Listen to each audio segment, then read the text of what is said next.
tabu de que, eventualmente, as pessoas que trabalham com cadáver ou trabalham mais diretamente com a morte, eles mesmos ficam tomados pela morte e, portanto, as pessoas devem evitar esses profissionais. Eu acho que eu agregaria, vamos dizer, a questão do medo da morte, também o medo do processo de morrer, que hoje, em algumas circunstâncias, é prolongado, com muito sofrimento, né, nos hospitais, nas UTIs, então você tem esse medo agregado, fora o medo mesmo do desconhecido, do que vai acontecer depois. É uma situação que a gente, por nunca ter vivenciado, assim, ver é uma coisa, vivenciar é diferente. Eu não digo medo, mas sempre causa uma curiosidade, uma apreensão. Alguém tem que fazer essa tarefa. E se a gente tem profissionais que fazem essa tarefa, por que eles são discriminados e tal? A morte não pega, a morte acontece. Com todos nós, inevitavelmente. E todos nós vamos precisar do serviço, por exemplo, desse profissional.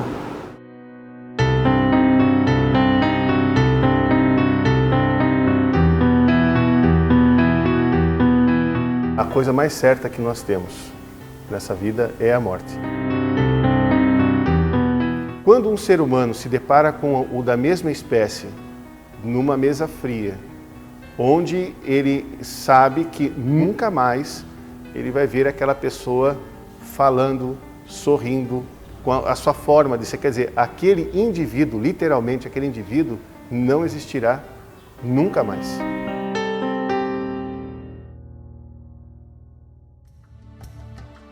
A família toda vê em mim, né, a pessoa corajosa.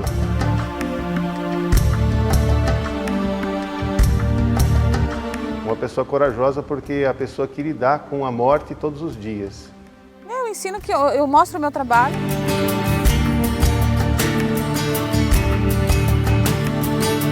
Eles ficam tirando um sarro da minha cara, porque toda hora fica, ô mãe, a gente pode ver defunto? Meu padrasto trabalhou aqui 25 anos de coveiro.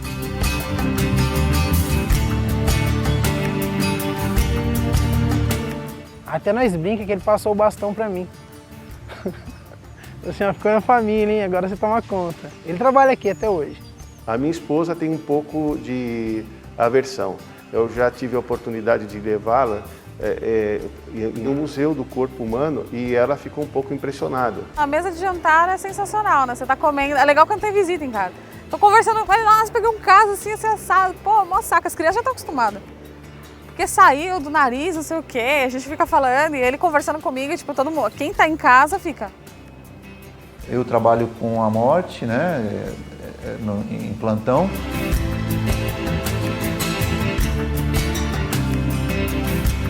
A minha esposa trabalha com nascimento, né? Ela fotografa partos. Então, na medida que eu falo, nossa, em 2 plantões eu peguei 5 vítimas fatais, ela vem e fala, nossa, nasceram 6 crianças.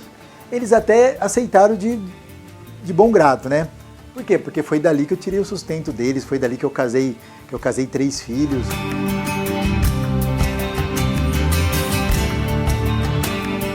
Foi pela minha profissão que tudo que eles têm, eles devem um pouco, primeiramente a Deus, depois a mim e a minha profissão, né? E eu falo para eles, para a mamãe, isso é um objeto de estudo.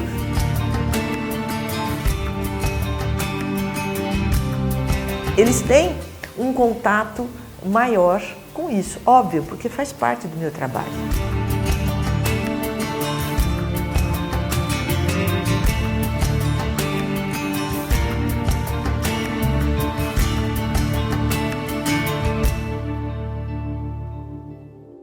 As pessoas que estão lá fora, quando a gente abre a porta da geladeira, lá fora, eles começam, quando a gente sai lá fora, tem muita gente tampando o nariz.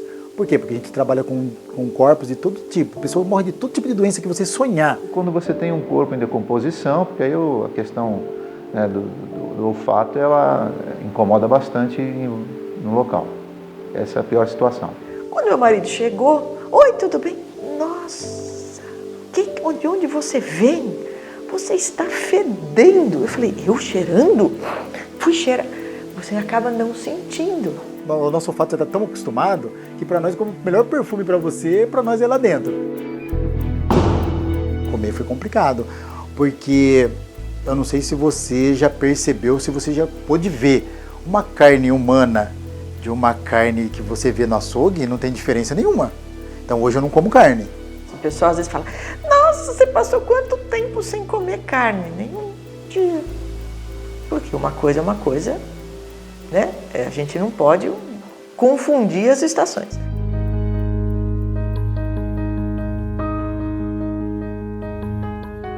Meu avô era técnico de anatomia da USP e os meus primeiros corpos eu fiz com 8 anos. Eu brincava de velório, eu achava legal fazer enterro e de bicho, morria alguém na rua assim de bichinho, eu já ia lá fazer um velório, fazer um cortejo. A molecada ia tudo atrás de mim, né? Eu era tipo a agente funerária da rua. Quando eu encontrava algum bichinho morto, o que eu fazia? Eu dissecava, eu queria saber como que era por dentro. Eu tinha essa curiosidade de saber, eu queria saber como que é por dentro, como que era essa organização daquele corpinho. Então essa curiosidade, ela foi se desenvolvendo. Primeiro contato, eu tinha acho que uns 16 anos que eu fui curioso demais, eu peguei lá no necrotério, tem uma janelinha. Aí eu fui lá e dei uma olhada, né? Aí eu vi o cadáver lá esticado na mesa, falei, nossa, a gente fica assim, que interessante. Fiquei meio assustado na hora, mas tudo bem. Foi difícil, hein?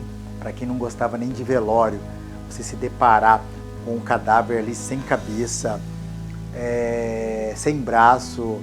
Até então choca, mas não tanto como você pegar um cadáver podre, em estado de putrefação. Porque você vê todos aqueles bichos saindo de dentro da pessoa. Deixa eu falar para você que foi normal ficar feio, foi normal. O que eu vi não chegou a chocar porque o enfoque da gente acaba sendo outro. Olhar a fotografia que você tirou é mais impressionante do que está no local. Porque na foto ressalta demais, né, o vermelho do sangue, né, ressalta demais o valor, quer dizer, é uma coisa fria depois que passou e você olha e fala, nossa, foi eu que fiz essa foto, né? Ligaram na minha casa. Eu falei assim, ó, tem um rapaz aqui, rapaz, mas a sua cara aí, e a gente ficou preocupado, então eu achei que era você. Então 1 hora, 2 horas que ele desligou o telefone, a minha cunhada me liga. Pra mim, Oswaldo. Então o seu irmão desapareceu, foi mais de horas que a gente não tá tentando ligar no celular dele, o celular dele chama e ninguém atende. Aí quando ela me falou aquilo, já veio um choque, né, no coração, falei, nossa, desliguei o telefone da minha cunhada e liguei pro meu amigo, falei, ô Pedreira, que jeito que essa pessoa que está aí? Ele pegou e falou, Oswaldo, é uma pessoa assim, assado, careca, usa um cavanhaque. Quando ele falou aquilo, meu coração já disparou. A exumação do meu avô foi uma coisa bastante interessante. Eu tenho fotos, eu levei a minha filha mais velha, que é interessada também em fazer a medicina. Eu me emocionei um pouco quando eu tive a oportunidade, por exemplo, de ver assim as mãozinhas, né, os ossículos da mão em meio ao terço. Né? E aí quando eu fui separar, então as mãos separaram e o terço ficou um pouco mantendo ainda alguns ossinhos da mão, né? E chegando lá, eu me deparei com aquela cena, foi uma cena muito forte, né? Muito chocante. O setor de necrópsia lá estava lotado, tinha corpos até pro chão. E eu me deparei com o meu irmão ali dentro daquele caixão de zinco, todo estourado, braço quebrado, pescoço quebrado, clavícula, e ali deitado, ali tudo costurado, aberto, né? Aberto, quer dizer. E ali foi uma cena muito forte, muito chocante. Aí eu pedi para que eu trocasse ele, que eu arrumasse ele. Precisa, é dispensável. Você já tá sofrendo, você ainda vai ficar lá colocando algodão no nariz, fazendo tamponamento, sabe? Não rola. Deixa eu arrumar o meu irmão. Ele falou, não, Oswaldo, você consegue? Eu falei, não, consigo, cara, pode ficar tranquilo. Peguei a melhor roupa que eu tinha, o melhor terno, o melhor sapato, tudo meu que era melhor, que eu mais gostava. Eu peguei e coloquei, vesti meu irmão, arrumei ele e coloquei ele no salão de velório. Teve um sepultamento logo quando eu entrei no começo de uma ex-namorada minha e eu não consegui fazer. Eu tive que pedir para outro rapaz vir no meu lugar fazer porque era muito difícil, era muito próximo, né? Eu entrei no velório, vi ela lá, mas falei, não, sepultar para mim vai ser difícil, não tem como. Se a pessoa quer fazer de todo jeito, talvez para ela seja importante como uma forma de elaborar a perda, de elaborar o luto. Em geral, eu não acho certo. Agora, a decisão de cada pessoa diante de uma situação de crise é muito pessoal.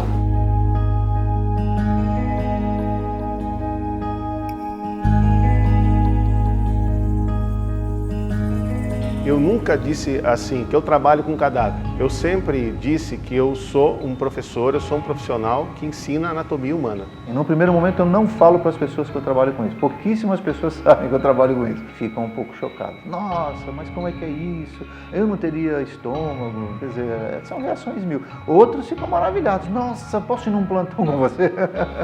Sabe? Não pode.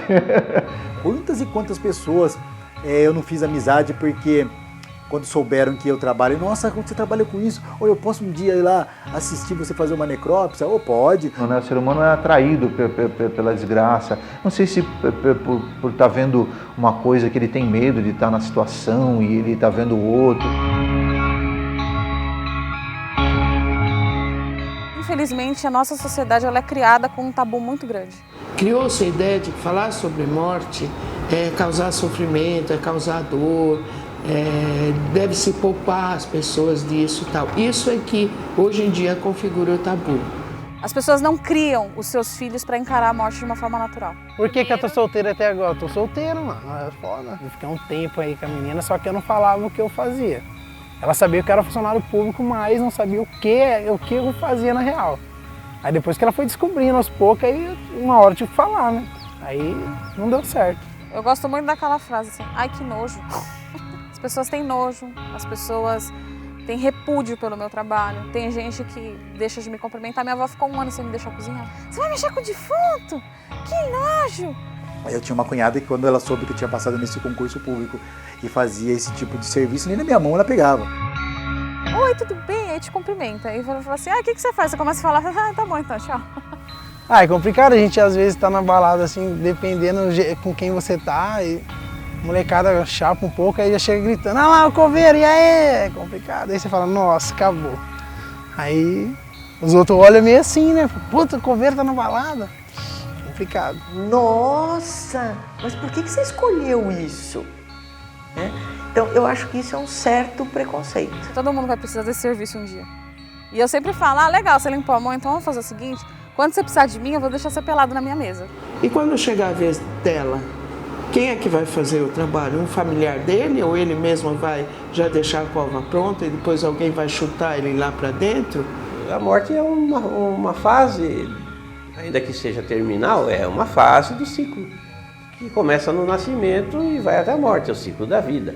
Então, dentro desse ciclo, é lógico que tem que ter lugar para quem lide com a morte. Isso não tem como escapar, tem que ter quem faça isso.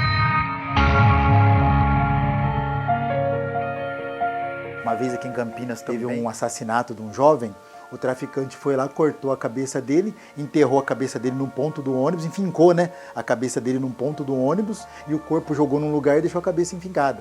Aí acharam o corpo dele primeiro, levaram pra gente lá no IML e depois de várias horas foram atrás da cabeça, né, pra achar e acharam a cabeça dele. Os peritos pediram para que eu segurasse na cabeça dele para eles tirarem foto. Eu peguei e segurei assim normalmente na cabeça do cara pelos cabelos e os peritos começaram a tirar foto. Então são algumas coisas que nos marcaram, né? O primeiro caso que a gente trabalhou foi o caso da TAM. O IML não estava na época estruturado para receber mais de 90 corpos de uma vez só.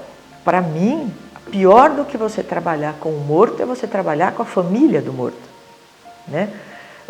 Nesse evento, desse acidente, nós tivemos inclusive advogados, políticos que chegaram no IML chutando porta, literalmente, porque queriam que a identificação fosse feita e não imaginavam a situação dos corpos, né? Então, em um determinado caso, que o advogado foi extremamente agressivo, o Dr. Munhoz colocou o advogado para dentro. Ele entrou, ficou em pânico.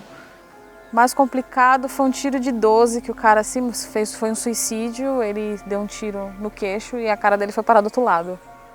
Então esse foi o trabalho mais punk assim, que eu já fiz. A gente fez a parte de reconstrução, a gente teve que reconstruir todo o rosto dele, então a gente pegou o que sobrou de pele, foi costurando, fazendo as suturas intradérmicas para poder deixar ele com um rosto, uma aparência um pouquinho melhor, e depois entrou com a necromaquiagem, com as massas de reconstrução que a gente usa para poder deixar o rosto dele bem natural. Ficou bom o trabalho, a família gostou bastante.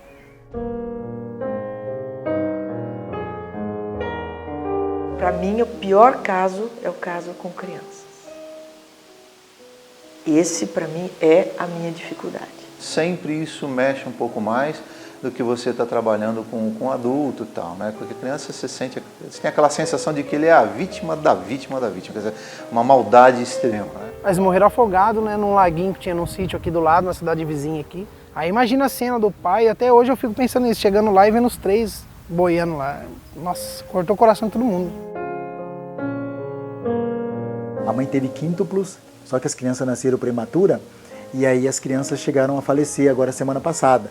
Então eu tive que cuidar das 5 criancinhas e a mãe pediu para colocar os 5, todos eles no mesmo caixão. E as crianças, cada uma delas cabia na palma da minha mão. Então a gente fica analisando, falando, Senhor, né? Mas Deus sabe todas as coisas. Criança só morre por negligência de adulto. Criança não morre à toa. Se ela não estiver doente, ela não morre à toa. Tenho mania de pegar no colo, tipo, porque é nenê. Então eu pego no colo como se eu estivesse indo colocar o nenê no berço, como se ele estivesse dormindo. É um hábito que eu tenho. A gente respira e fala, isto é a minha função. Não adianta eu ficar pensando que essa criança é filha de fulano, os pais imaginavam que ela ia ser uma médica, um engenheiro, um advogado, e nossa, olha, morreu, faleceu. Se eu entrar nessa linha de raciocínio, toda a minha técnica vai por água abaixo.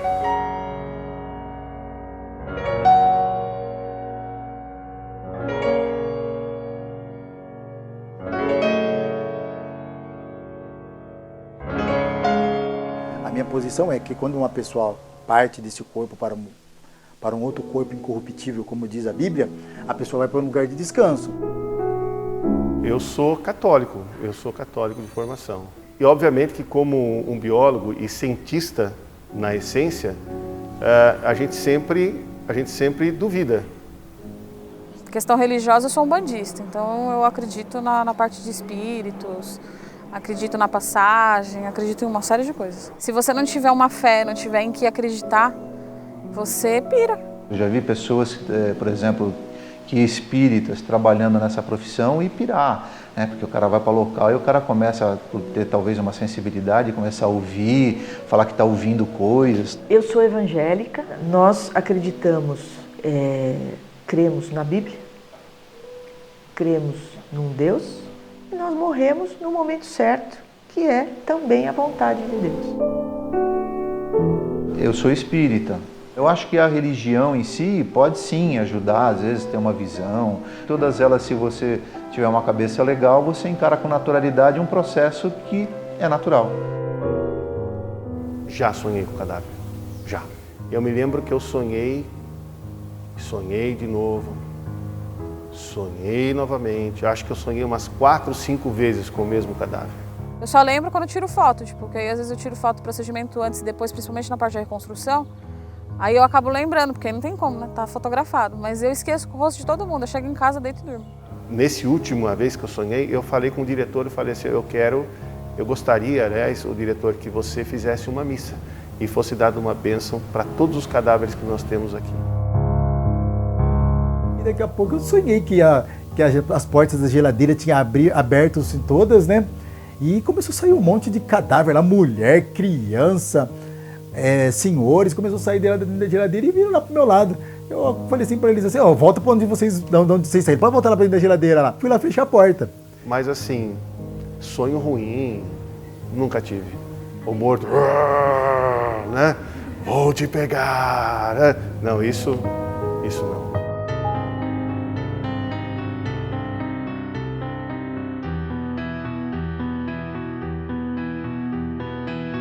Incomodaria muito mais ser, por exemplo, do Corpo de Bombeiros, do resgate, do salvamento, do que do trabalho que eu exerço.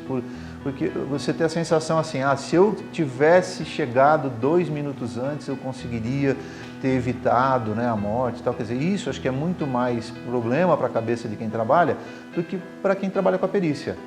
Uma percepção não da morte, mas da importância da vida. E dentro dessa atividade minha, a gente vê muita morte evitável. A morte violenta é uma morte fora do padrão. Tem hora quando você tá muito sozinho ali, aí tá lá você e o defunto, você troca uma ideia, conversa. Ele não responde, mas tudo bem. Eu converso muito com meus clientes, são os principais beneficiados do meu trabalho. Ele não é mais uma pessoa, ele é um objeto de estudo. E se eu conversar com ele direitinho, ele vai me responder tudo o que eu preciso saber. E eu vou conseguir concluir o meu trabalho favorável a ele, resolvendo o que ele está me contando. Você tem uma série de sinais que você vê tanto no ambiente quanto na própria vítima. O pessoal costuma falar, é jargão, mas é verdade, que o morto conversa com você, né? É fato. O cadáver fala, só que você tem que saber conversar e falar a linguagem dele.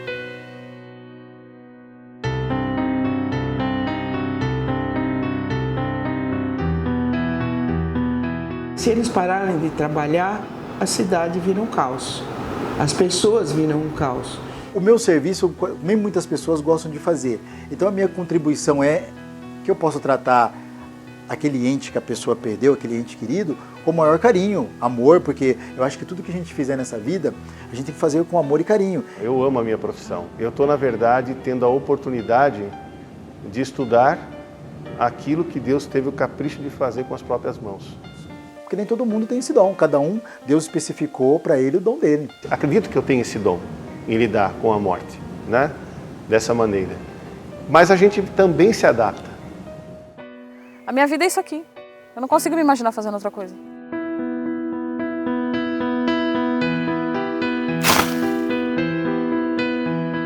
Um lugar que você vê uma rua dessa, com um monte de árvore dessa, você senta debaixo do banco dessa aqui, você não ouve barulho nenhum, só dos passarinhos cantando aí, dá pra pessoa refletir bem, ler um livro, ficar tranquila, esquecer um pouco dos trânsitos, da loucura da cidade aí.